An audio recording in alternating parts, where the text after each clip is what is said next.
तुमच्या सोसायटीच्या ऑडिट रिपोर्टमध्ये काय लपलंय माहीत आहे का? पार्ट ए, पार्ट बी आणि पार्ट सी वाचल्याशिवाय सोसायटीचा खरा कारभार समजूच शकत नाही. तुम्ही कमिटी मेंबर्स असाल किंवा सोसायटी मेंबर्स असाल तरी हा व्हिडिओ शेवटपर्यंत नक्की पहा, कारण या व्हिडिओमध्ये ऑडिट रिपोर्ट बद्दल महत्वाची माहिती आपण जाणून घेणार आहोत.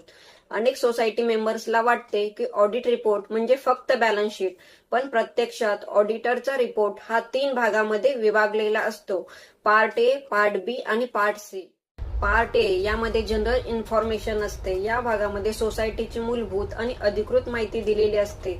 सोसायटी रजिस्ट्रेशनची detail, number of members, managing कमिटीची detail, audit period, previous audit, audit classification, statutory information हा सोसायटीचा अधिकृत माहितीपत्रक असतो. पार्ट बी यामध्ये स्क्रुटिनी ऑफ बॅलन्स शीट म्हणजे हा ऑडिट रिपोर्टचा सर्वात महत्वाचा भाग असतो.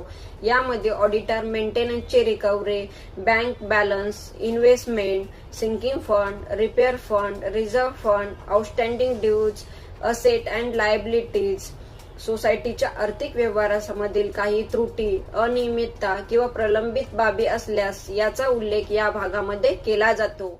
पार्ट सी यामध्ये जनरल रिमार्क्स आणि सजेशन हा भाग विशेषतः मॅनेजिंग कमिटीसाठी अत्यंत महत्वाचा असतो. यामध्ये ऑडिटर रेकॉर्ड्स कसे सुधारावे, एमसीएस ऍक्ट, रूल्स आणि बायलॉजचे पालन कसे करावे, रिकव्हरी कशी वाढवावी, अकाउंट सिस्टम कशी सुधारावी, सोसायटी ऍडमिनिस्ट्रेशन अधिक पारदर्शक कसे करावे. ऑडिटरच्या सूचनांकडे दुर्लक्ष करणे ही भविष्यामध्ये सोसायटीसाठी अडचण ठरू शकते. महत्वाचं म्हणजे एजीएम मध्ये फक्त बॅलन्स शीट मंजूर करून थांबू नका, तर पार्ट ए, पार्ट बी आणि पार्ट सी मधील प्रत्येकाचे निरीक्षण आणि सूचना समजून घ्या, कारण ऑडिट रिपोर्ट हा सोसायटीच्या आर्थिक आणि प्रशासकीय आरोग्याचा आरसा असतो. पुढच्या एजीएम मध्ये ऑडिट रिपोर्टचा प्रत्येक भाग वाचा आणि सोसायटीच्या कारभारावरती लक्ष द्या.